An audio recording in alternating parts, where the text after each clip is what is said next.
Alright, so this video is going to be on Chapter 2, Health Education and Promotion. I find that health education and promotion are very important in nursing. Every encounter that you have with a patient, a person, can be a teachable moment. You don't want to preach at the person. You don't want to tell them that they're doing it wrong, but you do want to give them information and education as to why another way would be a better way. So health education is an independent function of nursing practice. You do not need a doctor's order to do health education. It is a primary nursing responsibility. Nursing is 90% assessment and education, maybe 3 to 5% discharge, and 5% skills. So IV skills, NG insertion skills, catheter insertion skills, they play a minor role in what a nurse truly does. You are caring for your patient, you are helping them eat, you're bathing them. You're going to feel like you're doing a lot of assistant type work in nursing school because you will be doing a lot of assistance type stuff when you are a nurse. You're going to educate them. You're going to assess them. Like when you do your assessment, depending on what floor you work, you could do your assessment on one patient up to 3 times a day if you do a 12-hour shift. In the intensive care units, you do an assessment every 4 hours on your patients. Usually if you're in the intensive care, you have 2 or 3 patients. If you have 2 or 3 patients and you're doing an assessment 3 times on one patient, you could be doing up to 9 assessments in one day. So you need to learn your assessments, and you also need to think about health education and promotion.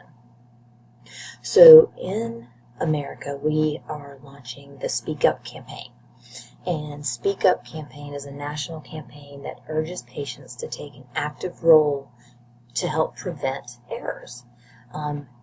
If they are active and involved in their care, errors may not occur. I know that when I'm a patient, I constantly speak up. And you have to be active in your care because nobody's going to care as much as you do. Ask Me 3 is something that we do at AIMMD. It promotes simple but essential questions. Questions, what is my main problem? What do I need to do? Why is it important for me to do this? So whenever we use this Ask Me 3, we make sure that the patient can answer those 3 questions. And then there's also the Teach Back method. And the Teach Back method is a great method because what you're doing with the Teach Back method is you are giving the patient instruction. It may be verbal, it may be video, it could be audio. I mean, who knows what kind of instruction you're giving them, but you are having them restate that instruction to you to make sure that they truly comprehend what is going on. And sometimes they don't. They don't. They can't state it back to you. And you have to clarify. And then you ask again. Just takes a few extra steps. So, why do we want to do health education? Well, we want to help improve outcomes. We want to promote care of the self at home and in the community. If the patient is involved, then they will help care for themselves. If they help care for themselves, it will help decrease costs. Decrease healthcare costs. Decrease the length of stay in the hospital. It helps to promote earlier discharge. If a patient knows that a complication of a surgery is pneumonia, they are going to be proactive in performing their incentive spirometry so that they don't develop pneumonia and have to stay in the hospital longer. It helps promote adherence to a therapeutic regimen. Why do we want adherence? Why is that so important?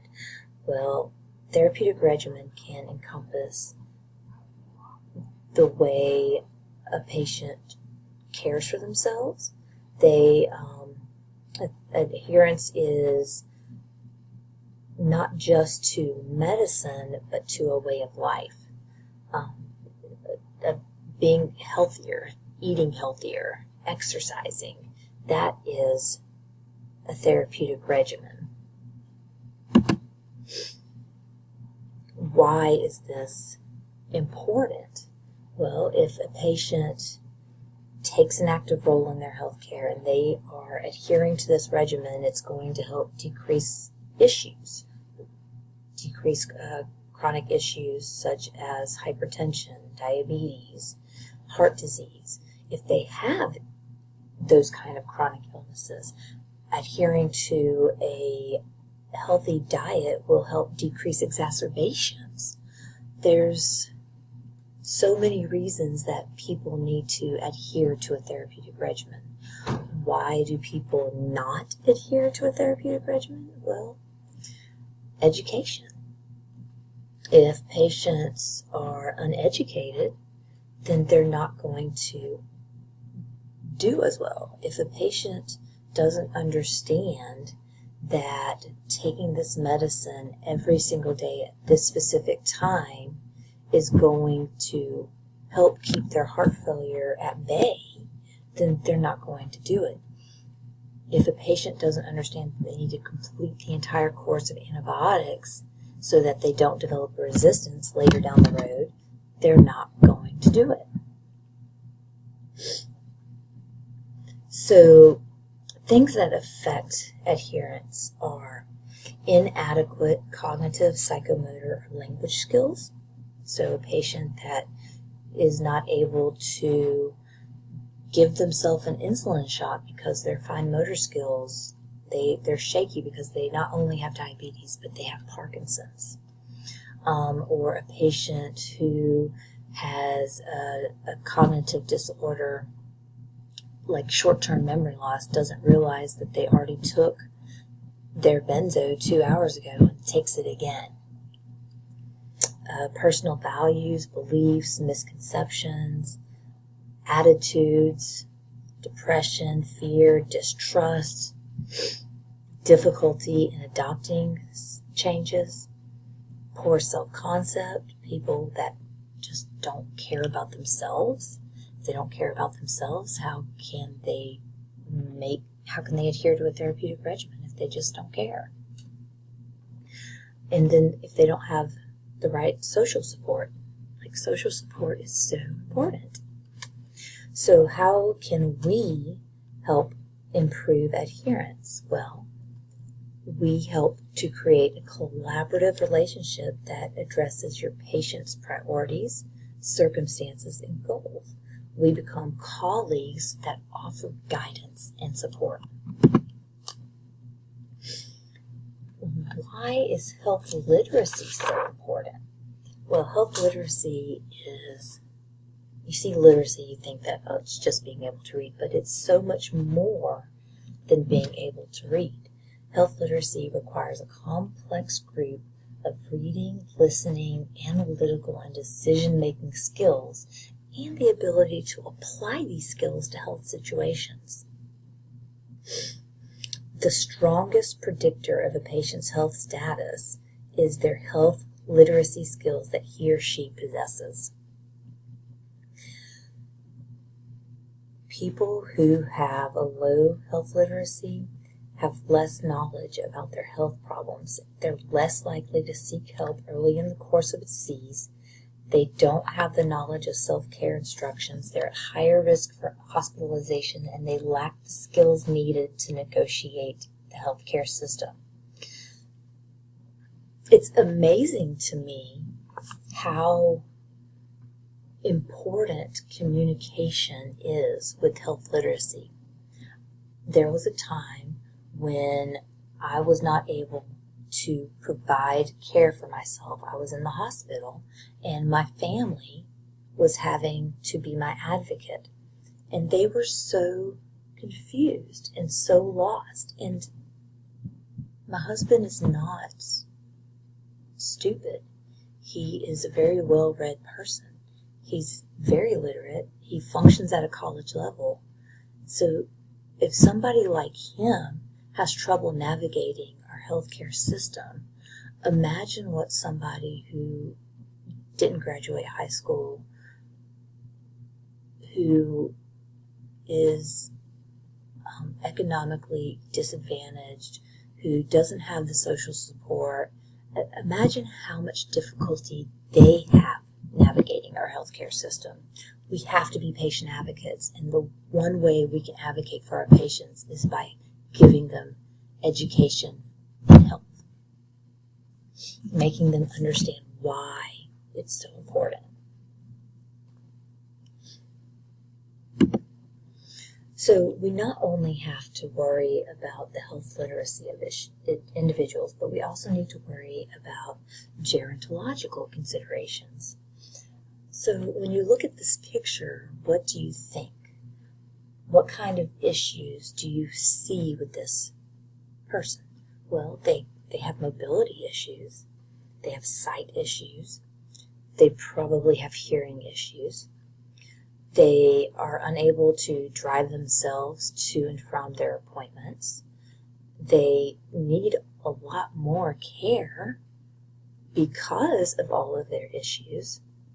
Their cognition is delayed. Their fine motor skills are delayed. Their gross motor skills are delayed. So there's a lot of gerontological considerations. So some effective teaching strategies for the older population is to have a slow-paced presentation, articulate slowly and well, give them small amounts of material at a time, frequent repetition of that information, the use of reinforcement, and any type of audiovisual and written materials might also help. Since the gerontological population does have an issue with sight, sometimes highlight that you want like large font, but sometimes the older person can't see the highlights because they can't discriminate between the coloring, but you do want large fonts.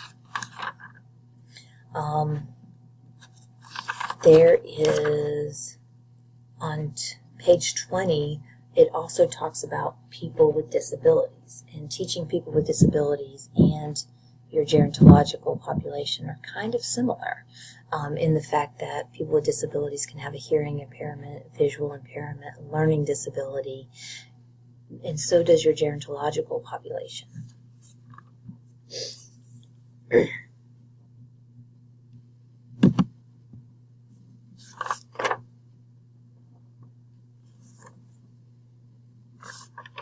So, when we're formulating our teaching plan, we, of course, use the nursing process. And in the nursing process is ADPI. That's our acronym. So, assessment, diagnosis, planning, implementation, and evaluation. So, assessing a learner's readiness is crucial. We need to know if they're ready to learn, because if a person is not ready to learn, well, guess what? They're not going to learn. So, how do we assess these things? Well, we need to figure out what their health beliefs are, what their behaviors are, what their physical and psychosocial adaptations do they need to make. Are they ready to learn? Are they able to learn the behaviors? If they're able to learn, can they learn the behaviors? What are our expectations? What are their expectations? And is there any variable that we need to know about, such as hearing, vision, cognition, their literacy issues?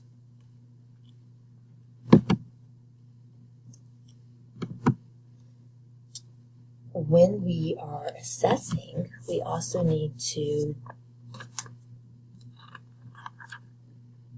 we could possibly need to use an interpreter because there might be a language barrier. So if you ever have to use an interpreter, you need to use a medical interpreter. You want to, when you're using an interpreter, you want to talk directly to the patient, not the interpreter. So when you're asking a patient if they have any allergies and you're asking it through an interpreter, you don't ask, can you ask them? You say, do you have any allergies? What is your medical history? Why are you here?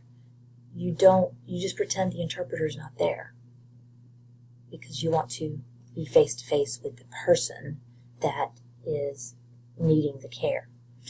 You want to use warm body language. You don't want to be closed off, so you want to have your hands open.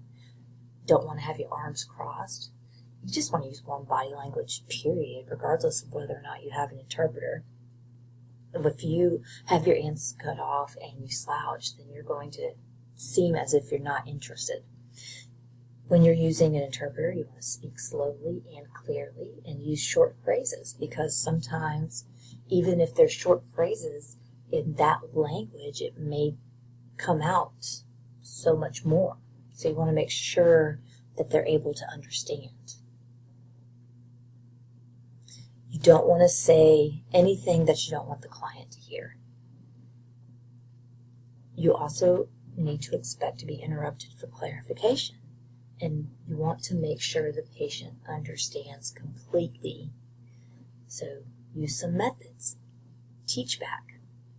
Ask me 3. Speak up. You want to be simplistic with your speech. If there's a mental issue, you want to warn the interpreter that the patient might say things that aren't expected. And you want to always ask permission for the interpreter to be in the room. Now, at ANMED, it's a law. It's a federal law that you have to provide interpretation. And some patients, if English is not their primary language,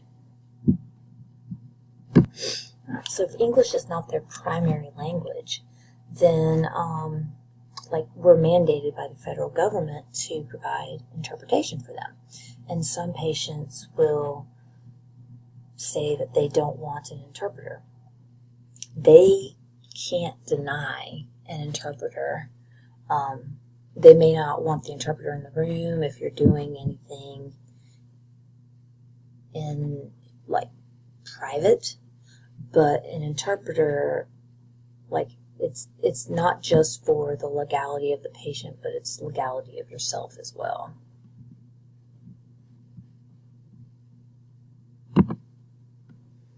So then, after we assess, we want to diagnose. And with our diagnosis, we want to ensure that we have the appropriate diagnosis. So we're talking about health promotion. So what are some diagnoses that address health promotion and education? And these are nursing diagnoses, so you can think about effective therapeutic management, deficient knowledge, health-seeking behaviors. These are the diagnoses that we're going to be thinking of. And then while you're formulating the diagnoses, you also want to think about cultural considerations, such as when you're formulating the teaching plan, you're going to think about body size, shape, boundaries, beauty, strength, the mind, the brain, diet, nutrition, communication, gender. So like in Muslim religions, a lot of men don't really want a female provider, like a doctor. And if it's a woman, they don't want men. So you have to think about these things that can be culturally sensitive. Then after we have our diagnosis, we can start planning.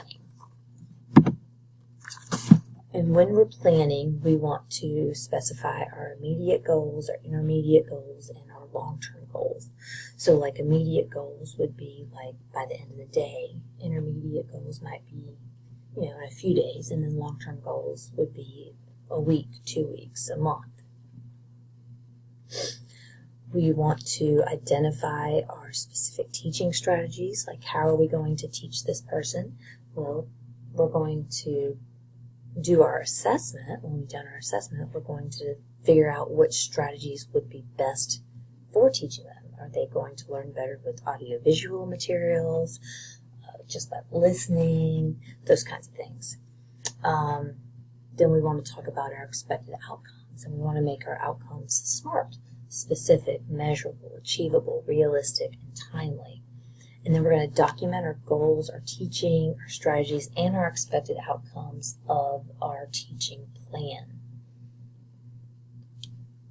And again, we want to think about cultural considerations.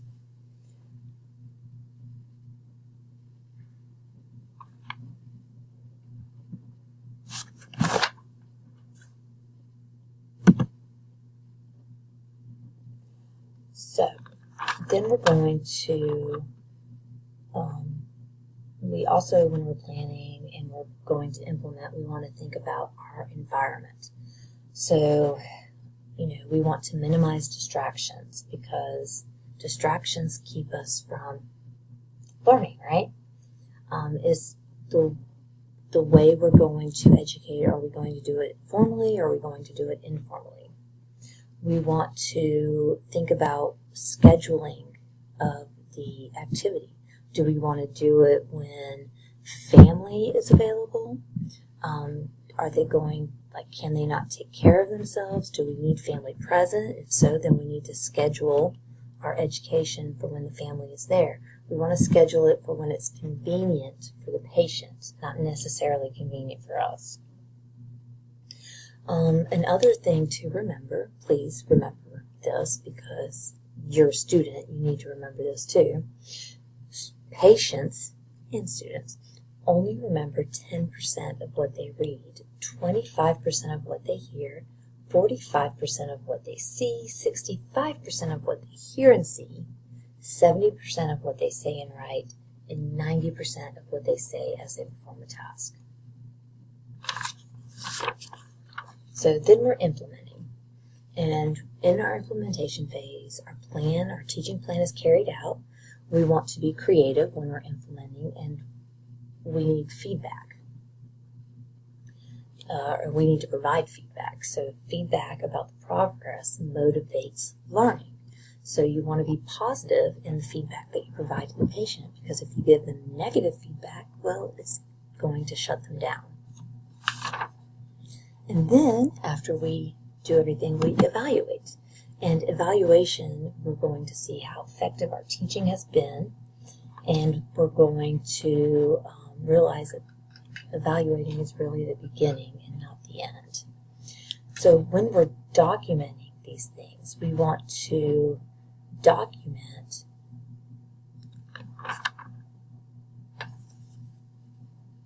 the learner, the instructor, and if any interpretation was used. We want to document their assessment, their needs assessment, what the objectives and goals are, what information was taught, what skills were taught, the teaching methods that were used, teaching materials that were provided, the patient and family response, evaluation of what the patient learned, if there's any further learning needs, and our goals will need to be revised as well.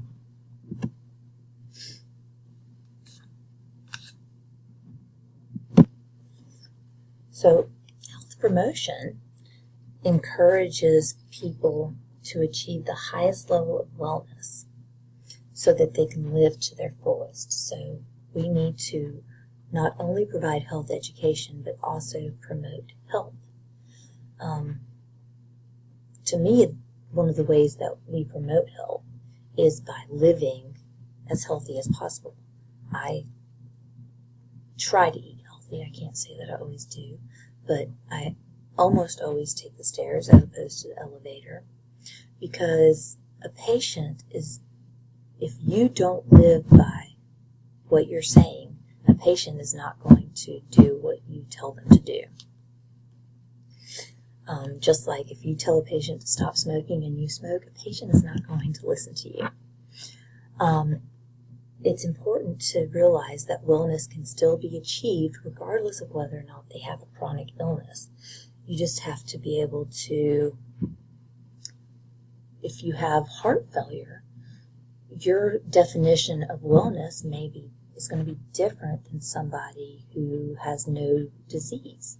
So somebody with heart failure, one of the problems with heart failure is that their heart, of course, is not pumping as effectively, and so they get swollen, they get edematous.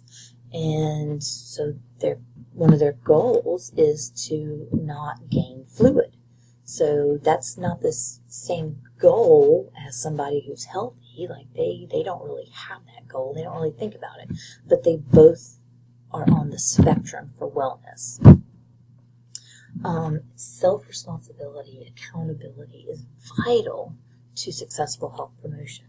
And it's vital to your success as well. You need to be responsible and accountable. And people need to realize what behaviors they are doing that affect their health. If you have a patient who is smoking and drinking, they say they know that it's not good for them, but do they really know that it's not good for them? Like, you need to educate them as to why these behaviors are bad, not just be like, oh, they're bad. They need to understand the why.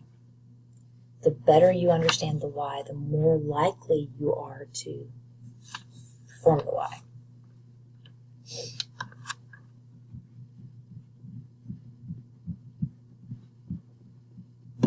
So please remember that nurses have a vital role to play in healthcare promotion. There's been many instances across America where the nurses have actually come together and created an outreach effort for the public. We generally tend to work with people of low income, low education. There's a lot of outreach groups. I know Dr. Gibson at her church, they have something called the Festival of Light. And it teaches patients about blood pressure. It teaches patients about low salt diet. So nurses play such a huge role in promoting health. And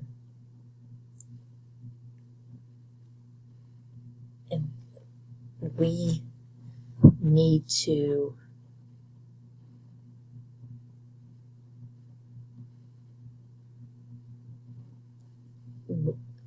as a student, you need to learn how to educate and help provide that health promotion.